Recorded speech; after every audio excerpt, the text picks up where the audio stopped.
Aisha.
Hello, sir.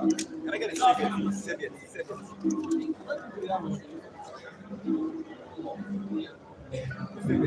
I don't think they have. I don't think they have.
Why are you stressing people eating with your hands? I want them to clap. I want them to stay busy. All right, ladies and gentlemen, we're back again. I hope we're all refreshed. Are we refreshed? Yes, we are. We are. Okay, this is still the 2024 MPCS conference, navigating the digital frontier, enhancing financial security and efficiency in the clearing and payment system. There's something that we had lined up for after breakfast, but I think we're going to push it a bit forward. The thing is, we're constantly thinking of you, and we really have your best interest at heart, right? So we had thought that after you had breakfast, that we would help you burn some carbs. If you skipped the gym to be here this morning, don't worry. Those who actually went to the gym, they wasted their time. Because you know why I say so? You that you are here, you're going to have the best of both worlds. You're going to feed your mind, feed your body, train your mind, and train your body as well. What could be better than that? So don't worry, you're in for the time of your life. We're going to have a fitness session, maybe a little further down as we proceed on this event. That will be quite interesting. In fact, I'm looking forward to that because I didn't do my morning routine. Me too. All right, so ladies and gentlemen, Chika, I think we need to move to the next item, which is the paper presentation. Yes, we're going to move on to the next item on the agenda, which is a paper presentation that is to be delivered by Omoyeme Jide Samuel, Director ITD. So I'll take his profile very briefly, and then I will introduce and we will make welcome his wonderful, able representative, okay? All right.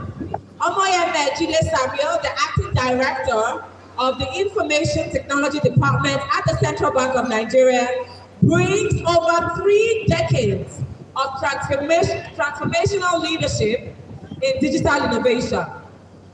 Her work has elevated the CBN's IT function to a strategic pillar, driving initiatives that leverage AI, advanced analytics, and cloud computing to enhance Nigeria's financial resilience and transparency. Notably, she led the integration of creating a standard for real-time oversight and spearheaded the development of Nigeria's Treasury Single Account, TSA, architecture, which has become a benchmark for efficient governance. Mrs. Jide Samuel's contribution to AI-driven analytics for monetary policy, coupled with her influence on cross-border digital policy in Africa, highlights her forward-thinking approach to digital inclusion. Known for her expertise in IT governance, she champions a vision of technology that supports economic stability, national growth, and sustainable impact. But sadly, she couldn't be here with us today. But not to worry, we have a wonderful and able representative in the person of Mr. Olaniyo Rashid. He is the Assistant Director, the Information Technology Department for the Central Bank of Nigeria. Ladies and gentlemen, let's welcome. Put your hands together as we welcome Mr. Olaniyo Rashid to the stage. An applause can be louder, please. Thank you so much for being here today with us, sir. Good afternoon. Good afternoon. I hope we are enjoying our breakfast. Okay, I would like to stand on existing protocol and from IT, and what is always in my mind is about technology. Technology is always here to support whatever process we have and to make sure life is simple for everyone. So I will take us through the presentation, and I would like as much as possible to make it interactive at a stage. Okay?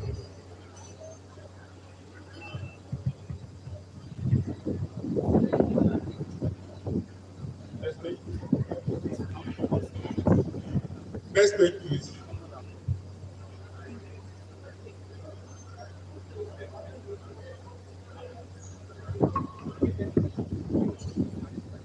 All right. So on daily basis, we can imagine things we do easily. In the payment landscape, we say, okay, I want to pay for a coffee. I need to transfer money to a friend. I have a business deal that is very, very high and I need to make payment. All this, we can do it easily. Yes, we know, but something under it is the risk we are taking in doing all this. When you issue a check to someone, when you transfer money to your friend, when you pay for a transaction, there's an inherent risk behind it. And that risk, most of us we did not take note of it, and we are not supposed to take note of it because the process that we have on ground is supposed to take care of it. Next page, please. Okay, so I will be presenting on this today, and you can go to the next. The agenda is basically about 4 or 5. We are going to look at the evolution of clearing system. Every year you do this program, we run through this, and as much as possible, I will be brief when I'm doing that. Then we need to talk a little about payment security, the growing threat of financial insecurity we have around the world, especially in Nigeria. Then we will look at recent digital finance fraud trends. I'm going to make recommendations, and then we can look into the future. Next page. So on the first item, just the brief revolution. Everyone in this room today, we are familiar with the journey so far, so I will quickly scan through it. And we started the story from 1961, and we stop at 2012 on significant things we have done on clearing system. The recent ones that will come to mind is check truncation. We worked on checkbooks to have some security within it. And today, we are using technology to support whatever we do in clearing landscape. So I don't know, we have between 2013 and 2019, we have check truncation, we have BVN, we have electronic transaction bill, we have the new check standard. The new check standard, we did a lot on the new check standard in form of security to make it work. But the big question today is the energy we put into this, the cost we put into this. If I ask that question, why not put it on another process?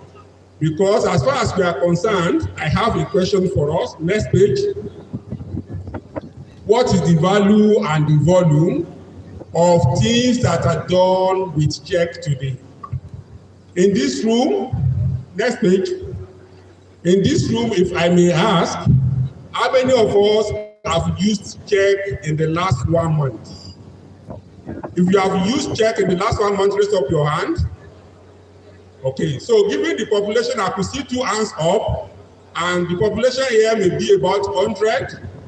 That means we are saying just about 2% of the population is still using check. And today we have a clearing system. Clearing majorly in our mind is all about check, but the opening remark from Director BOD said we should look into a future that both clearing and payment we have to merge together as a single entity. So we look more into payment. If we say from say 2025 there won't be check again, what will be the reaction of everyone in this room? You say 2025, no more checkbook, what will be our immediate reaction? Before we can say that, there must be an alternative to checkbook. So do we know of alternatives that we have today that we can enhance to make sure that we don't have physical check anymore and we can still do whatever we want to do with checkbook? So next page, we have this volume, and I've asked this question. Next page, because I have just 20 minutes to run through all this. So the fact and the figure we have here is that check usage has declined. Check usage has declined, and for the best security we have within it, payment system that is taking over the check usage has a lot of security implications for us. But as much as check usage has declined, payment and settlement will always be there. Payment and settlement will always be there, and what I know of the banking environment is all the settlement activities of your bank is being carried out by your clearing department. So next item. we are going to discuss the security. Next page. What do we see as payment security? The measures, the protocols that we need to put in place to make sure that our transactions are safe. We call it payment security.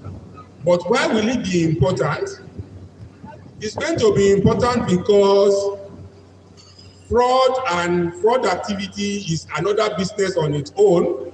And as much as we are putting the protocol in place, the cyber criminals are learning how to break those protocols.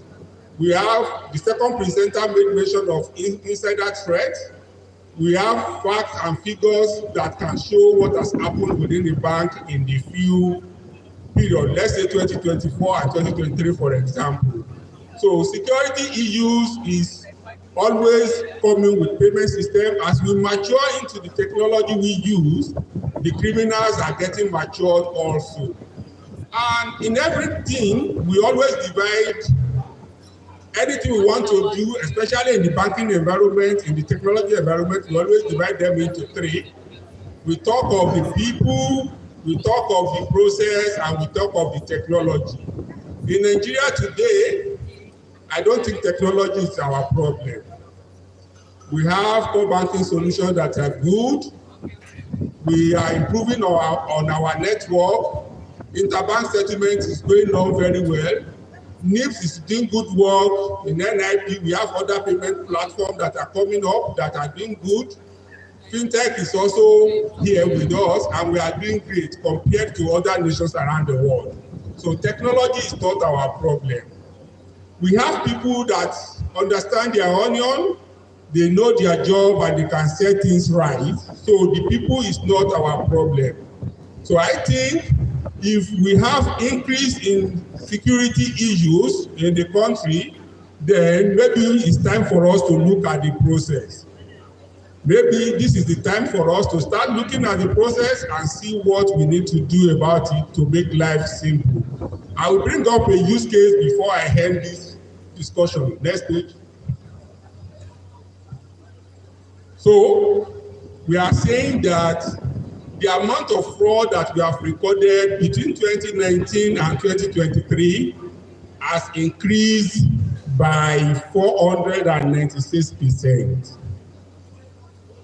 From 2019, the fraud amount in terms of figure, and from information technology, and that's why I'm showing this, we have facts and figures that are saying that if we know how much fraud we had in 2019, and if we compare what we have today as at 2023, although we are in 2024, I understand that, but the data we have about 2023 is saying we've had an increase of 496%. And this is coming from the usage of technology to make life simple for us, but as we are trying as much as possible to make it easy for you to make your payments, to settle your bills, fraud practitioners are also making it difficult in a way. Next page. And this is the chart for what I just mentioned. The amount lost to fraud has increased drastically. Next page. And we try to compare 2022 and 2023 in terms of fraud, and we look at the platform when that comparison is being done. And we discover that on mobile, on web, on POS, on internet, on ATM, on e-commerce, we could compare 2022 and 2023 and see that everything is rising in 2023 except for the ATM. Except for the ATM, everything went up in 2023. And can we suspect the reason we have a decline on the ATM fraud? Is because in 2023, maybe up until now, most of the banks' ATM are without cash. We migrated it into POS, and people are using POS. On a lighter note, I quickly talk about POS. given the name POS, to the best of my knowledge, is supposed to be point of sales. It means you have rendered a service, you have sold something to me, and I'm supposed to pay.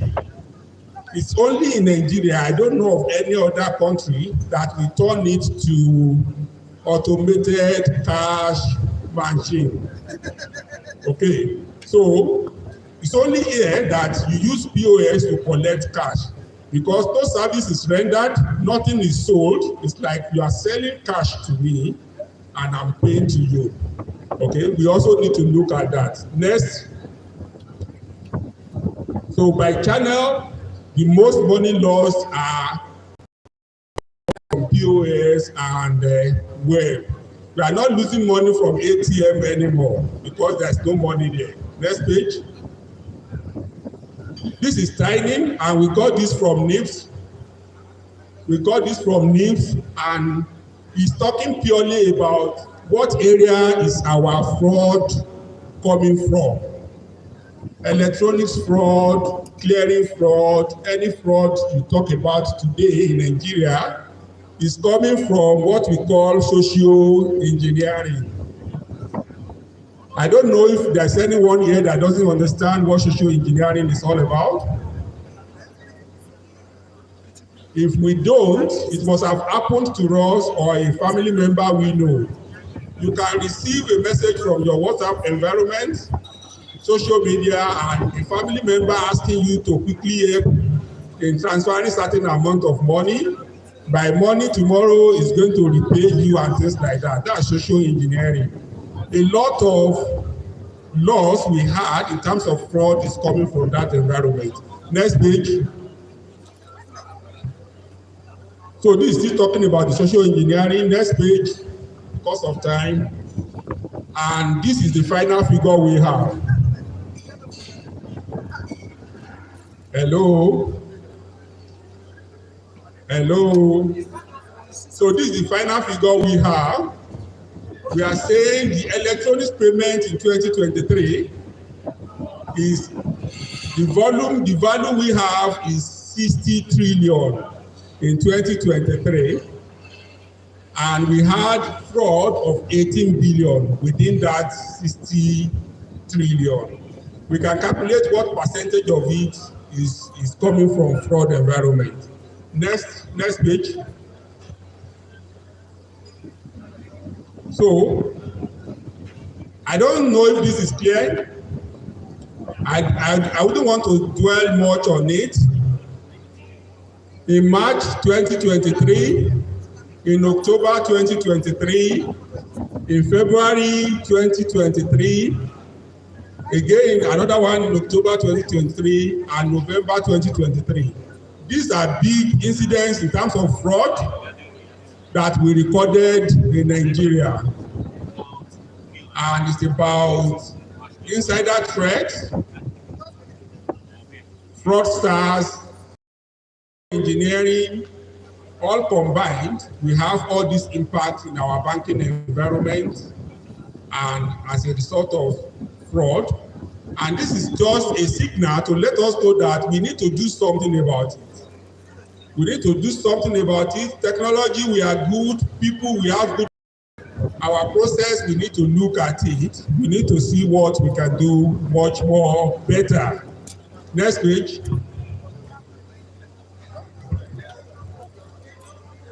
So, in summary, we have 496% increase between 2019 and 2023. Most activities are happening